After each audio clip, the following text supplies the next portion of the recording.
नमो भगवते वासुदेवाय। जय श्री हरि विष्णु, जय श्री राधा। माघ मास की पावन कथा के अध्याय 9 में आप सभी भक्तों का हार्दिक स्वागत है। माघ मास वह समय है जब थोड़े से नियम, थोड़ा सा संयम और सच्ची श्रद्धा भी भगवान को प्रसन्न कर देती है। माघ मास में श्रद्धा से किया गया छोटा सा दान भी असंख्य यज्ञों के समान फल देता है।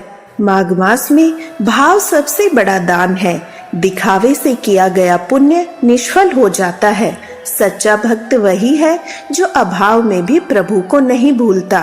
भगवान धन नहीं, भक्त का हृदय देखते हैं। आइए भक्तों, अब हम पूरी श्रद्धा और विश्वास के साथ माघ मास महात्म्य के अध्याय 9 में प्रवेश करते हैं। यमदूत कहने लगे, मध्याह्न के समय आया अतिथि, मूर्ख, पंडित, वेद पाठी या पापी कोई भी हो, ब्रह्मा के समान है।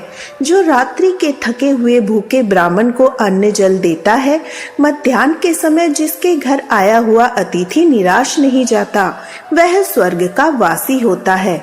अतिथि बराबर कोई धन संपत्ति या हित नहीं है। बहुत से राजा और मुनि अतिथि सत्कार से ब्रह्मलोक को प्राप्त हुए हैं।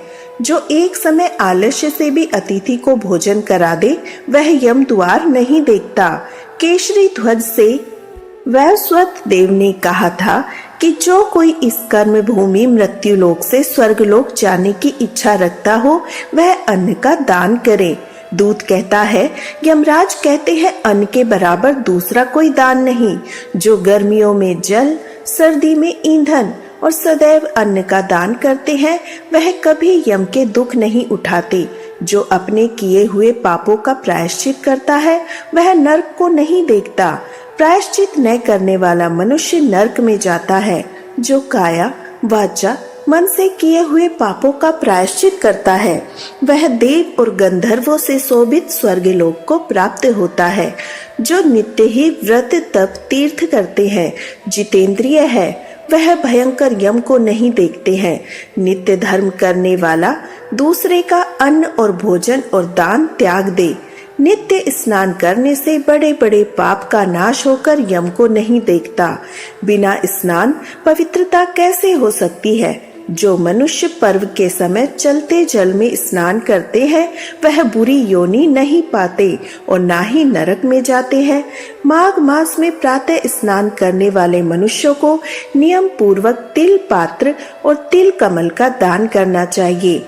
यमदूत कहते हैं कि हे वकुंडल, पृथ्वी, सोना, गो आदि परम दान करने वाला स्वर्ग से नहीं लौटता। बुद्धिमान पुण्य तिथियों, व्यतिपात, संक्रांति आदि को थोड़ा सा दान करके भी बुरी गति को प्राप्त नहीं होता। सत्यवादी, मौन रहने वाला, मीठा बोलने वाला, क्षमाशील, नीतिवान, किसी की निंदा न करने वाला, सब प्राणियों पर दया करने वाला, पराये धन को तृण के समान समझने वाला मनुष्य कभी नरक को नहीं भोगता। यह अध्याय सिखाता है, भगवान धन या वैभव नहीं देखते, बल्कि भक्त की भावना को स्वीकार करते हैं। प्रेम से दिया गया छोटा सा दान भी बड़ा फल देता है। माघ मास में किया गया स्नान, दान, जप सामान्य दिनों की अपेक्षा कई गुना अधिक पुण्य दान देने वाला होता है। जब भगवान भक्त की परीक्षा लेते हैं, तब सच्चा भक्त परिस्थितियों से विचलित नहीं होता। यही सच्ची भक्ति है। यह कथा बताती है, भक्ति के मार्ग में निर्धनता कोई बाधा नहीं, बल्कि निष्कपट हृदय ही सबसे बड़ा दान है। गृहस्थ रहते हुए भी यदि मन शुद्ध हो और कर्म धर्म युक्त हो, तो व्यक्ति भगवान की कृपा प्राप्त कर सकता है। माघ मास का यह अध्याय हमें सिखाता है, सच्ची भक्ति साधनों की नहीं, बल्कि श्रद्धा, समर्पण की मोहताज होती है। इसी पावन कथा के साथ माघ मास महात्म्य का अध्याय 9 समाप्त होता है। भगवान श्री हरि विष्णु हम सभी को सच्ची भक्ति और निष्कपट भावना प्रदान करे। जय श्री हरि विष्णु, जय श्री राधा।